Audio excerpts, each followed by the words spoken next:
আমরা যারা ঠাকুরের কর্মী বা যারা উদ্গাতা, যারা ঋত্বিক, তারা এই কথাটা বুঝে ওঠার কম চেষ্টা করি।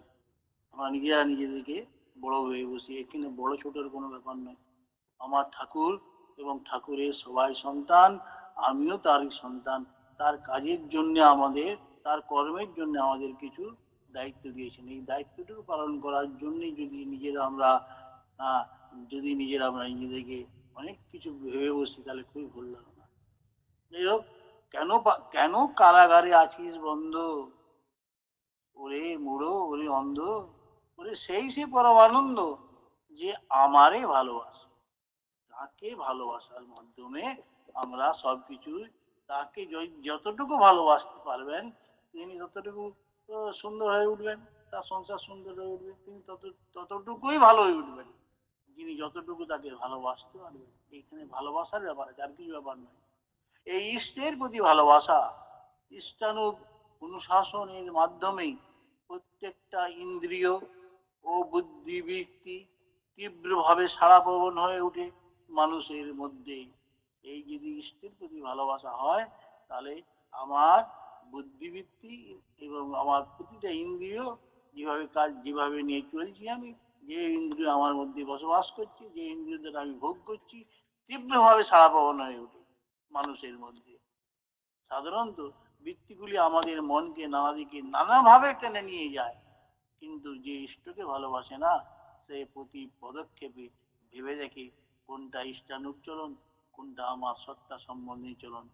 এই মাপকাঠি দিয়ে যে বিচার করে চলে, যখনই এই ভাব মানুষের মধ্যে প্রতিষ্ঠা পায়, তখন প্রতিকূল অবস্থার মধ্যে পড়েও কিন্তু সে অচ্যুত থাকে। যতই দুঃখ কষ্ট, যতই প্রতিকূল অবস্থা, ইষ্টের প্রতি আমার টান থাকে, তখন সে অচ্যুত থাকে। এই অচ্যুত ইষ্টানুরক্তি মনুষ্যত্বের মানদণ্ড। কোন কথা বলার কথা হচ্ছে, এই অচ্যুত ইষ্টানুরক্তি, ইষ্টের প্রতি অনুরক্তি মানুষের প্রকৃত মানদণ্ড। আর আমরা ইষ্টবিদিত করি, ইষ্টবিদিত গুণের শেষ নেই, জানেন আপনারা। ইষ্টবিধির গুণের কোনো শেষ নেই। দেশ যখন ভাগ হয়, দেশ ভাগের সময় বরিশালে হিন্দু মুসলমানের মধ্যে অনেক গন্ডগোল দেখা যায়। যখন দেশ আমাদের বিভক্ত হয়ে যায়, যখন পাকিস্তানের মধ্যে বরিশাল চলে যায়, তখন কিন্তু হিন্দু মুসলমানের মধ্যে অনেক গন্ডগোল দেখা যায়, মারামারি কাটাকাটি চলতে থাকে। সেই সময় কিন্তু ইষ্টপ্রাণ সৎসঙ্গীরা যেভাবে রক্ষা পেয়েছে, তা অলৌকিক ছাড়া আর কিছুই নয়। কিছু বলা যায় না। তো অলৌকিক ভাবে ইষ্টপ্রাণ গুরু বাতেরা, সৎসঙ্গীরা রক্ষা পেয়েছেন ওই মারামারি কাটাকাটির হাত থেকে। অনেক ইষ্টপ্রাণ গুরু ভাই মায়েরা এমনতর এমন এমনতর উপলব্ধি করেছে যে দেহধারী হয়ে ঠাকুর নিজের সশরীরে দেহধারী হয়ে উপস্থিত থেকে তার বাড়িতে গিয়ে প্রত্যেকের বাড়িতে উপস্থিত থেকে ঠাকুর তাদের নিশ্চিন্ত করতে প্রস্তুত। সেই সময় যে আমি আছি, আমি এসে গেছি, কোনো চিন্তা নেই, কোনো ভয় নেই। দয়াল স্বয়ং উপস্থিত থেকে উনাদের রক্ষা করে চলেছেন। ঠাকুরের তেজ ভোগ করতে, তার ঠাকুরের তেজ দেখি ওই যারা বদমাইশ মানুষ ছিল, যারা অত্যাচার করতে আসে, তা দেখে ভয় পালিয়ে গেছে। ঠাকুরকে এসব কথা নিজেরাই দেওঘরে এসে বলেছেন, ঠাকুর আপনার এত দয়া, আপনি আমাদের বাড়িতে গিয়ে আমাকে রক্ষা করেছেন। ও বলছে, আমার বাড়ির ঠাকুর এসেছিলেন, দাঁড়িয়েছিলেন, আমার বাড়ির দাঁড়ান দেখেন। ব্যক্তি বলছেন, আমার বাড়ির ঠাকুর দাঁড়িয়েছিলেন। তারা সকলেই ছুটে আসেন দেওঘরে। দেওঘরে এসে ঠাকুরকে বলেন, ঠাকুর আপনার এত দয়া, আপনি দয়া করে আমাদের বাঁচিয়ে দিয়েছেন। তো কথা বলার কথা হচ্ছে, যিনি ভালোভাবে ইষ্টবিধি করেন, তিনি কিন্তু অনেকভাবে উপকৃত পেয়েছেন, আর বা পাচ্ছেন বা পাবেনও। কোনো চিন্তা নেই। আপনাদের ইষ্টবিধিটা শ্রদ্ধার সঙ্গে, ভক্তির সঙ্গে, ভাবের সাথে সুন্দরভাবে ইষ্টবিধি করা উচিত। আর জীবনের জন্য জীবনকে সুন্দরভাবে এগিয়ে নিয়ে যাওয়ার জন্যই নাম দেন। তারপরে আসে নাম দেনের কথা। হ্যাঁ, জীবনের জন্য, আমার জীবনের জন্য, জীবনকে সুন্দরভাবে এগিয়ে নিয়ে যাওয়ার জন্যই নাম দেনের প্রয়োজন। জীবনকে বাঁচিয়ে রাখার জন্যই নাম দেন। এই জীবনের কাজকে বাদ দিয়ে অন্যদিকে মন দিলে জীবন টেকে না। জীবনের কাজকে বাদ দিয়ে, নামধামকে বাদ দিয়ে অন্যদিকে মন দিলে কিন্তু জীবন টেকে না। তাই আগেই তাই তাই করা লাগে যাতে জীবন টিকে থাকে, যাতে আমি আমার জীবনটা ঠিক ঠিক থাকে, সেটা করা লাগে আমার। আর মাথা মন যদি ঠিক থাকে, অন্য বস্তু সংগ্রহ করতে বেশি বেগ পেতে হয় না। আমাদের মাথা যদি ঠিক থাকে, অন্য বস্ত্র সংগ্রহ অটোমেটিক হয়েই যায়, কোনো বেগ, কোনো কষ্ট করতে হয় না। তার সঙ্গে দেখতে হয় আমার অনুরাগ কতখানি থাকে, আমার অনুরাগ কতখানি তার সঙ্গে দেখতে হয়, নচেত কপট অনুরাগী কিছু হয় না। শ্রী ঠাকুর বললেন, নিষ্ঠা নদী না থাকে যদি, শুধু নামেই কিবা হবে, নামিতে নদী না থাকে যদি, সার্থকতা কোথায় তবে। দুর্দশাতে কাবু, যখন দুর্দশাতে কাবুয়ে মানুষ, অনেক দুর্দশাগ্রস্ত হয়ে মানুষ কাবু যখন হয়ে যায়, তখন ঠাকুরকে ডাকতে থাকে, ঠাকুর বাঁচাও বাঁচাও। দুর্দশায় কাবু যখন পীড়িত হয়ে মানুষ ইষ্টের কাছে ছুটে আসে, পরে বিধির দয়া পেয়ে যখন মানুষ দুঃখী সুখের মুখ দেখতে থাকে, যখন মানুষ দুর্দশাতে কাবু হয়ে ঠাকুরের কাছে ছুটে আসেন, তখন মানুষ ইষ্টের কাছে ছুটে আসে, বিধির দয়া পেয়ে যে তখন মানুষ ইষ্টের কাছে ছুটে এসে মানুষ তখন দুঃখের মুখ দেখতে শুরু করে। মানুষ যখন বিধির দয়া পেয়ে সুখের মুখ দেখতে চেষ্টা করে, ধীরে ধীরে বৃত্তির দ্বারা পরিচালিত হয়ে ইষ্টপদ থেকে আবার দূরে সরে যায়। তাই আজকে ডিপি ওয়ার্কের কাজ, তাই আজকে আমরা ডিপি ওয়ার্কে এর জন্য এই ছোড়াছুটি করছি। এটা মানুষের প্রবৃত্তি হয়ে দাঁড়িয়েছে, এটা মানুষের প্রবৃত্তি হয়ে দাঁড়িয়েছে। সুখের সময় ঈশ্বরের কাছে ঈশ্বরকে ডাকবো, এবং যখন সুখ পেয়ে যাব তখন আমরা ঈশ্বর থেকে দূরে সরে যাই। এটা তো ঠিক নয়। তিনি আমার সর্বস্ব, তিনি আমার ঘরের মালিক, তিনি পরম পিতা, তিনি দয়াল, তিনি সর্বদাই আমার সঙ্গে আছেন, এই কথাটা মাথায় আমার রাখতে হবে। ঠাকুর বলেছেন, দুর্দশাতে কাবু যখন বৃত্তি কাবু দেয়, বাসার টানে মানুষ তখন বিধির পথে যায়। ঠাকুরের বাণীতে আছে, দেখবেন একদিন পড়ে দেখবেন, দুর্দশাতে কাবু যখন বৃত্তি কাবু দেয়, যখন দুর্দশায় কাবু হয়ে যায় মানুষ, আর কোনো পথ পায় না, বৃত্তিও তখন কাবু হয়ে যায়, সে আর কিছু করতে পারে না। বাঁচার টানে মানুষ তখন বিধির পথে যায়, তখন নিজেকে বাঁচাবার জন্য তখন মানুষ বিধির পথে ছুটে যায়। বিধির পথে ছুটি, বিধির পথে পুষ্টি পেয়ে, বিধির পথে পুষ্টি পেয়ে চিত্ত সবল হলে বৃত্তি ধান্দায় স্বার্থ নিয়ে আবার ছুটে চলে। বৃত্তি ধান্দা স্বার্থ নিয়ে যখন পুষ্টি পেয়ে যায়, বৃত্তির হাত থেকে মুক্তি পেয়ে যায়, বৃত্তি যখন আমাদের রাস্তা দেখিয়ে যায়, তখন মানুষ আবার তার বৃত্তির ধান্দায় মানুষ ছুটাছুটি করে চলে।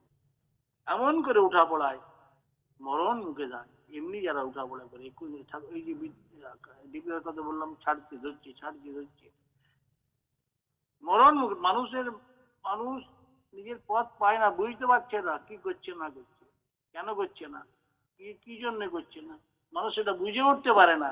তাই মানুষ এরকম করে। ইষ্ট উৎসর্জনায় কিন্তু সব পাল্টে যায়। যদি ইষ্টের যদি উৎসর্জন থাকে, সব পাল্টে যায় কিন্তু আমাদের। আমরা দেখুন আবার সুন্দরী বলি, কিন্তু আমরা সেটা না বুঝি অনেক সময়। যাতে তোমার জীবন চলে, যাতে তোমার আমাদের কথাটা হচ্ছে কি, আমরা কেন বিপদে পড়ে যাই? আমরা একের পর এক লোভের বশবর্তী হয়ে একের পর এক, একটাকে ছেড়ে দিয়ে আরেকটা করতে থাকে, আরেকটা ছেড়ে আরেকটা করতে, আরেক ছেড়ে আরেক করতে থাকে, তখনই মানুষ বিপদে পড়ে যায়। দেখবেন অনেকে বিপদে পড়েছে এইভাবে, অনেকে কেন, অধিকাংশ মানুষই এইভাবে বিপদে পড়ে যায়। হ্যাঁ, তখন রামও হারায়, শ্যাম হারায়, কুলও হারায়। যাতে তোমার জীবন চলে, তারও অধিক চাও যখন, তখনই যেন লোভ রিপুতে ঘুমিয়ে গেছে তোমার মন। তোমার মন লোভ রিপুতে, এটা করবো সেটা করবো, আরো পয়সা আরো করবো, একটা একটা একটা বিষয় মীমাংসা না করে, ঠিক ভাবে না করে আমরা আবার একটা ধরতে যাই, তাতে আমরা বিপদে পড়ে যাই। এটা অনেকের ক্ষেত্রে হয়, অধিকাংশ ক্ষেত্রে হয়, বুঝে দেখলেই হয়। আমরা যা কিছু করার চেষ্টা করি না কেন, কিন্তু আমরা যা কিছু করার চেষ্টা করি না কেন, আমাদের ভাব শুদ্ধ করে নিতে হবে, আমাদের ভাবটাকে শুদ্ধ করে নিতে হবে। তাকে আমরা ছাড়া যাবে না, ছাড়লেই বিপদ। দেখবেন যারা ঠাকুর ছেড়েছেন, কোনো না কোনো ভাবে তারা কিন্তু বিপদগ্রস্ত, মুখে বলুক আর না বলুক।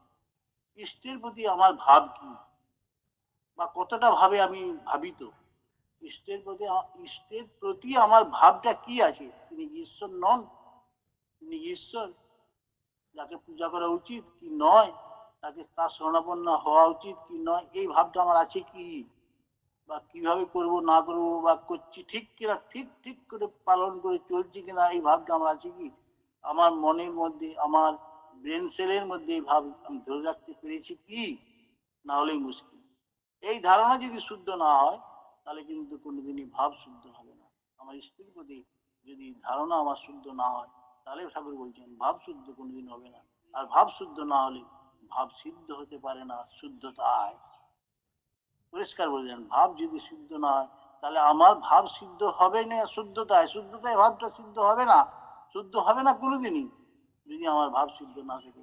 তাকে যদি ভাবান্বিত, তাকে যদি ভাবের মধ্যে আমি 24 ঘন্টায় আমি যে কাজ করি না, কাজের মধ্যেও তাকে ভাবের মধ্যে রাখা যায়। হ্যাঁ, সব সময় তাকে আমি, মোট কথা আমার ব্রেন সেলে আমি তাকে ধরে নিয়ে বসে থাকি না কেন, যে আমি যা করব তারই কাজ, আমি যা করছি তারই কাজ, এবং যেটা করবো তারই কাজ করবো, সেটা অন্য কাজ করবো না। আমি চাকরি করি, ব্যবসা করি, সবকিছুই করি আমি, কিন্তু তাকে মাথায় রেখে যদি করতে না পারি, তাহলে আমার কিন্তু জীবন চলনা ব্যাহত হয়ে যাবে। তাহলে আমার জীবন চলনা ব্যাহত হয়ে যাবে। তো তাই ঠাকুর বললেন, ভাব সিদ্ধ না হলে ভাবান্বিত করে তুলতে পারবে না অপরকেও। আমি যদি আমার নিজের যদি ভাব সিদ্ধ না হয়, আমি অপরকে কি করে ভাবান্বিত করবো, কি করে তার কাছে নিয়ে আসবো, কিভাবে কি বলবো তাকে? আমার তো নিজেরই ভাব শুদ্ধ নেই, ঠাকুর সম্বন্ধে জ্ঞান নেই, ঠাকুর সম্বন্ধে ভাব নেই, ঠাকুর সম্বন্ধে চিন্তাধারা কিছুই নেই আমার। তো আমি কি করে অপরকে ভাবান্বিত করে তুলতে পারবো, তার চরণে আনতে পারবো অন্য মানুষজনদের? তাই তো, তাই তাই তো ঠাকুর বললেন যে চুরি যদি করতে হয়, ভাবের ঘরে চুরি করে। যদি আমাকে চুরি করতেই হয়, তা ভাবের ঘরে চুরি করি না কেন? চুরির তো কোনো অপরাধ নেই। আমি আমি আমার ভাবকে চুরি করেছি, অন্য ভাব থেকে চুরি করে নিয়ে এসে তার ভাবে ভাবিত হয়ে পড়ি না কেন? আমি যখনই আমি তার ভাবে ভাবিত হয়ে পড়বো, তখন আমার জীবনটা আনন্দময় হয়ে উঠবে। এই আনন্দময় হওয়াটাই হচ্ছে দীক্ষা নিবার সার্থকতা। আমার জীবনটা সুন্দর থেকে সুন্দরতম হয়ে গড়ে ওঠাই জীবনে দীক্ষার মূল মন্ত্র, উন্নতির কৃষ্ণ। আমাকে দীক্ষা নিয়েছি আমি, আমাকে সেইভাবে চলতে হবে। যদি না চলতে পারি, তাহলে আমার জীবনটাই বৃথা। তাই বিশ্বাসকে পাকা করে নিয়ে ভাবকে নিয়ে থাকাই উচিত। দকুল লোলা মনটি থেকে প্রশ্ন শূন্য হয় যখন, তাকেই জানিস বিশ্বাস বলে।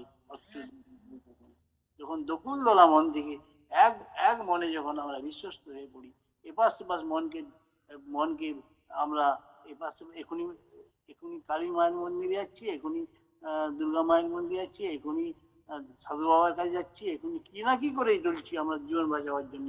কিন্তু কখনো দিন ভেবে দেখেছি তাকে ধরলেই সব পাওয়া যায়, তাকে তার কাছে গেলেই সব পাওয়া যায়? এই কথাটা বিশ্বাস করি না কেন আমরা? এটা একটা প্রশ্ন হয়ে উঠছে মানুষের কাছে। তাই যারা যে কাজই করুন না কেন, যে কাজই করে কর্মের মধ্যে থাকুন না কেন, তাকে নিয়ে চলুন। তিনি সব, তিনি সর্বশ্রেষ্ঠ, তিনি পুরুষোত্তম, তিনি পরম পিতা, তিনি দয়াল। একবার তিনি যখন কাছে টেনে নিয়েছেন, কোনো চিন্তা নেই তখন আপনাদের, আমরা তো আসিনি, তিনি আমাকে কাছে টেনে নিয়েছেন।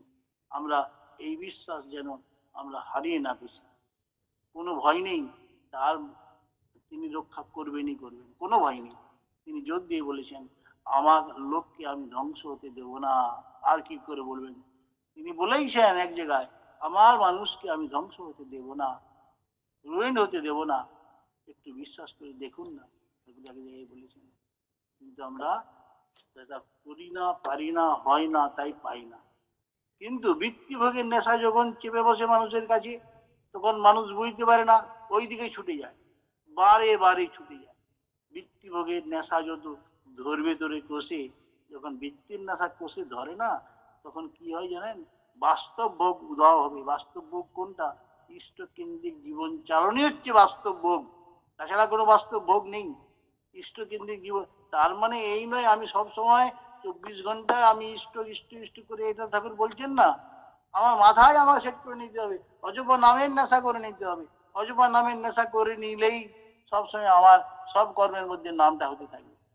ঠাকুর বললেন, বৃত্তি ভোগের নেশা যত ধরবে তোরে কষে, বাস্তব ভোগ উদাহ হবে, ইষ্ট যাবে ধসে। তিনি কল্কি অবতার রূপে আমাদের মধ্যে এসে কিন্তু এইসব কথাগুলি বলে গেছেন আমাদের। তো কালকে ছিল আমাদের পূজ্যপাদ আচার্য দেবের জন্মদিন পালন আমরা সবাই করেছি আনন্দ করে, যদিও বা দেবঘর থেকে বারণ ছিল, কিন্তু বহু জায়গায় বিভিন্ন জায়গায় তার কাছে পারমিশন নিয়ে আমরা পালন করেছি। তো তিনি আমাদের এখন আচার্য দেব, তিনি এখন আমাদের আচার্য। তিনি কত সুন্দর, কত তিনি সুন্দরভাবে মানুষকে নিয়ে চলছেন। এই আচার্য প্রথা ঠাকুর ঠাকুর আমাদের দিয়ে গেছেন। ঠাকুর বাড়িতে প্রথম অবস্থায় শিষ্যবর্গগণ, কিন্তু ঠাকুর বাড়িতে একটা কথা মনে পড়ে গেল, ঠাকুর বাড়িতে প্রথম অবস্থায় শিষ্যবর্গ সকলে কিন্তু ওই হুজুর মহারাজের পরে যে সরকার মহারাজ এসেছিলেন তার নাম ধ্যান করে চলতেন সবাই, এমনকি মাও। প্রথম অবস্থায় শিষ্যবর্গ সকলে সরকার সাহেবের ধ্যান করে চলতেন, তারা সকলেই বলতেন, কিন্তু ধ্যানে বসলে ঠাকুরকে দেখেন তারা। তারা বলতেন যে কি ব্যাপার, আমি মাগো আমরা ধ্যান করছি কিন্তু ঠাকুরকেই তো দেখতে পাচ্ছি। হ্যাঁ, তখন ঠাকুর তখন ঠাকুর আমাদের সৎসঙ্গের মধ্যে স্বীকার্য হয়নি ঈশ্বর বলে, পুরুষোত্তম বলে। তাই তারা সকলে বলতেন ধ্যানে বসলে ঠাকুরকে কেন দেখি আমরা। শ্রী মায়ের কিন্তু এই কথাটা মনোপুত ছিল না বিষয়টা। মা এটা ইগনোর করে যাচ্ছিলেন বারবার ধরে, শ্রী মায়ের, হ্যাঁ ঠাকুরের মায়ের এই কথাটা যারা বলতো মায়ের কাছে ইগনোর করে যেতেন। একদিন সকলের সাথে খেতে বসে, ঠাকুর তো লীলাময়, তিনি তো ধরিয়ে দেন, তিনি বলে দেন না সকলের কাছে, বা তিনি না ধরিয়ে দিলে আমরা ধরতেও পারি না তিনি ঈশ্বর বলে। তাই একদিন ঠাকুর কি করলেন, তার মাকে অন্নভোগ, মাকে প্রসাদ করে দিতে বললেন, আবদার জুড়ে দেন, মা গো গুরুর কাছে তোমার আমার অন্নভোগটা একটু প্রসাদ করে দাও না মা। ঠাকুরের রিকোয়েস্টে শ্রী মা ছেলের থালা থেকে কিছু অন্ন তুলে, মা তখন করলেন কি, কিছু অন্ন তুলে তার গুরুকে ধ্যান করে নিবেদন করতে গিয়েই দেখতে পান গুরুর পরিবর্তে তা শ্রী ঠাকুরই গ্রহণ করলেন এই অন্নভোগ। গুরুর পরিবর্তে তা ঠাকুরই অন্নভোগ করলেন। অর্থাৎ তিনিই গুরুরাধে বিশ্ব, পরম দৈবত্য, নামী পুরুষ, তিনি ধ্যেয়, তিনি জ্ঞেয়, তিনি আরাধ্য। শ্রী মায়ের পর থেকে ঠাকুরের মূর্তি ধ্যানের বিষয় আপত্তি করেননি, আর আপত্তি করেননি ঠাকুরের মূর্তিকে ধ্যান করার জন্য। তিনি বুঝেছিলেন স্বীয় পুত্র অনুকূল স্বয়ং বিশ্বপতি, যার আগমন বার্তা জননীকে পূর্বেই জ্ঞাত করেছিলেন সৎ গুরু হুজুর মহারাজ। পূর্বেই বলেছিলেন তোমার এমন এক সন্তান আসবে তা সারা সমাজ বিশ্বে দিকে তার নাম ছড়িয়ে যাবে। হুজুর মহারাজ আগেই ঠাকুরের মাকে আশীর্বাদ করেছিলেন। এখন থেকে ঠাকুর হলেন সৎসঙ্গের প্রাণ পুরুষ। এই তখন থেকেই, এই যখন মা যখন সবকে বললেন যে না শ্রী ঠাকুর অনুকূল চন্দ্রই ধ্যান করো তোমরা, এখন থেকে ঠাকুর হলেন সৎসঙ্গের প্রাণ পুরুষ। কথাটা বলার উদ্দেশ্য যে কেন না, কিভাবে আমরা ঠাকুরকে জানলাম, কিভাবে আমরা ঠাকুরের নাম ধ্যান করতে শিখলাম, শ্রী মায়ের মাধ্যমে। সরকার সাহেবের দীক্ষিত হলেও ঠাকুরকেই জীবনদাতা বলে সদ্গুরু হিসাবে মেনে নেন অনন্ত মহারাজ, দেশবন্ধু চিত্তরঞ্জন দাস প্রমুখ ভক্তজন ঠাকুরকেই সদ্গুরু হিসাবে তারা মেনে নেন। নাম আর নামীর প্রত্যক্ষ সান্নিধ্যে ভক্তজন হৃদয়ে উচিত আনন্দ হিল্লল নিবৃত পল্লী গ্রামে আবাল বৃদ্ধ বনিতা সকলকে ভাসিয়ে নিয়ে যেতে লাগলো কোন এক অমৃত লোকে। তার সুখ সঙ্গ লোভে মানুষজন, পশু পাখি, কীট পতঙ্গ পর্যন্ত পাগল পালা। তার শ্রীচরণ তলে আনাগানো বাড়তে লাগলো সকলের নানা অছিলায়। এইভাবে ঠাকুরের সন্নিকটে জগতের সব ধরনের মানুষই স্বতঃস্পর্শ এবং আবেগপ্রবণ সৌন্দর্য সৌহার্দ্যে সমাবেশ ঘটেছে। ধনী নির্ধন, আবাল বৃদ্ধ বনিতা, জ্ঞানী পণ্ডিত মূর্খ দ্বারা উত্থাপিত নিত্যদিনের নানা জটিল সমস্যার সহজ সমাধানে, সাবলীল সহজ সমাধানে তিনি সবকে করতে লাগলেন। তাই কোটি কোটি মানুষ আজ তার চরণাশ্রিত। একদিন শ্রী ঠাকুর ভক্তজন সামনে বসেছেন, আলোচনায় আছেন, নিজ ভদ্রাসনে নিজের আসনে বসছেন। জীবনের শুরু থেকে ঠাকুরের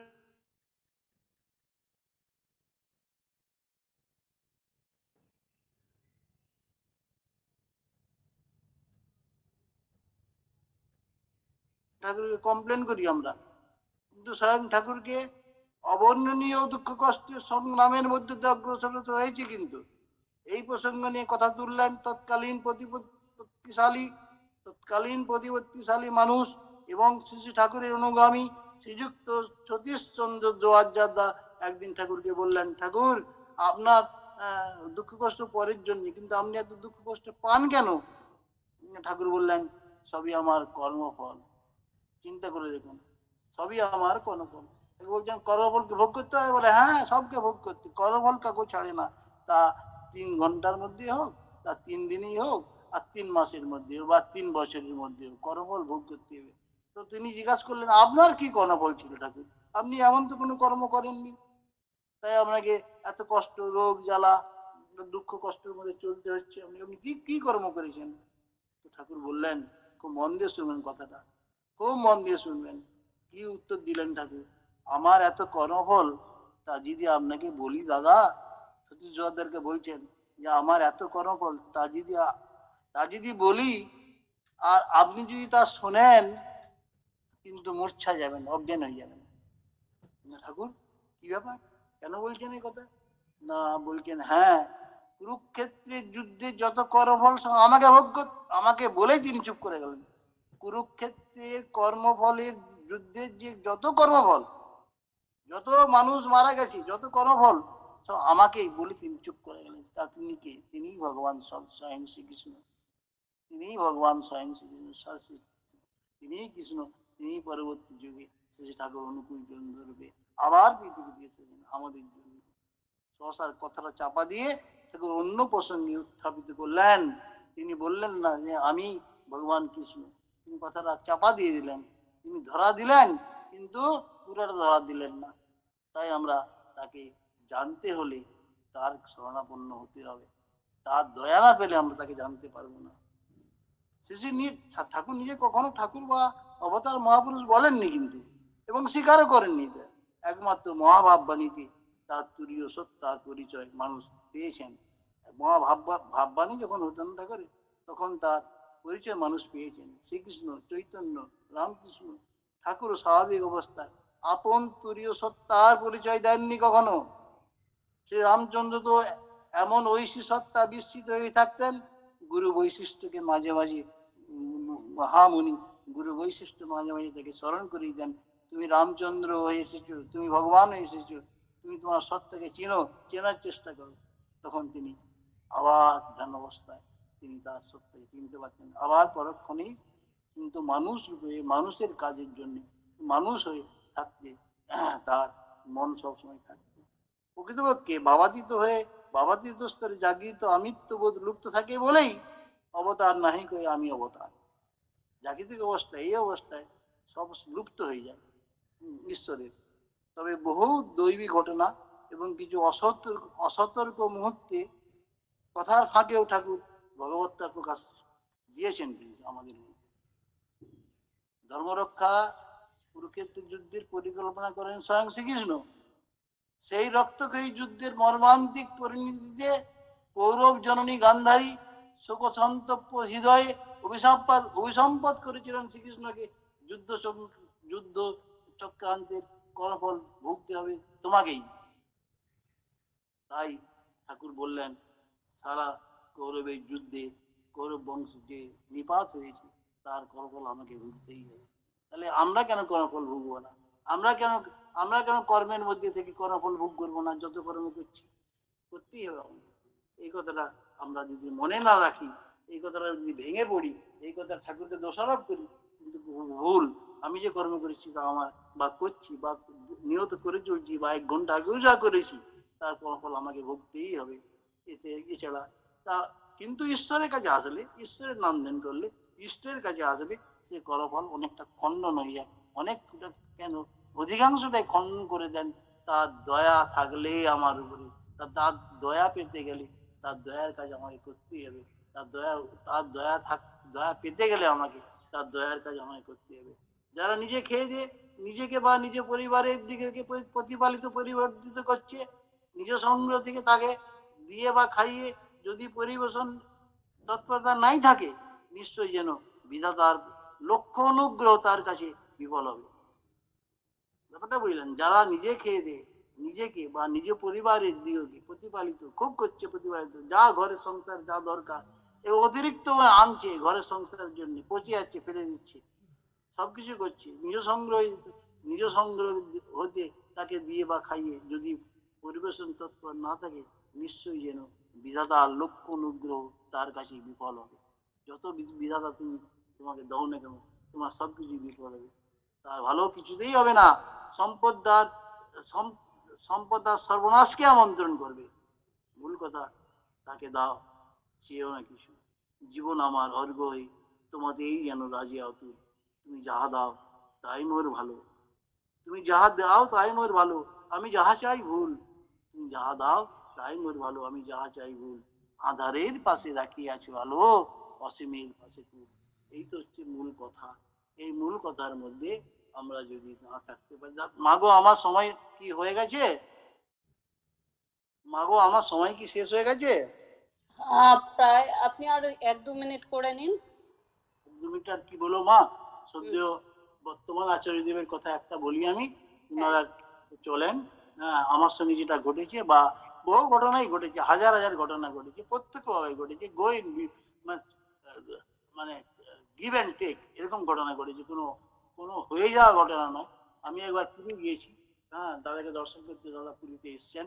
কালকেও এই ঘটনাটা আমি সৎসঙ্গে বলেছিলাম, আজকে মনে পড়ে গেল, এই ঘটনাটাই বলছি আপনাদের। পুরী গিয়েছি, দাদা দেখলাম দূর থেকে দাঁড়িয়ে, সব ভোর মর্নিং এ পৌঁছেছি দাদা, ভোরবেলা স্নান করে কোথায় বেরিয়ে যাবেন, দূর থেকে দেখতে পাচ্ছি হ্যাঁ বর্তমান আচার্যদেব দাঁড়িয়ে চুলটা নিজের আঙুল দিয়ে ঝেড়ে নিচ্ছেন, মাথার চুলটা ঝাড়ছেন ঝাড়ছেন, দেখছেন, আমাকে দেখছেন, আমিও দেখছি দূর থেকে, সামনে নয়।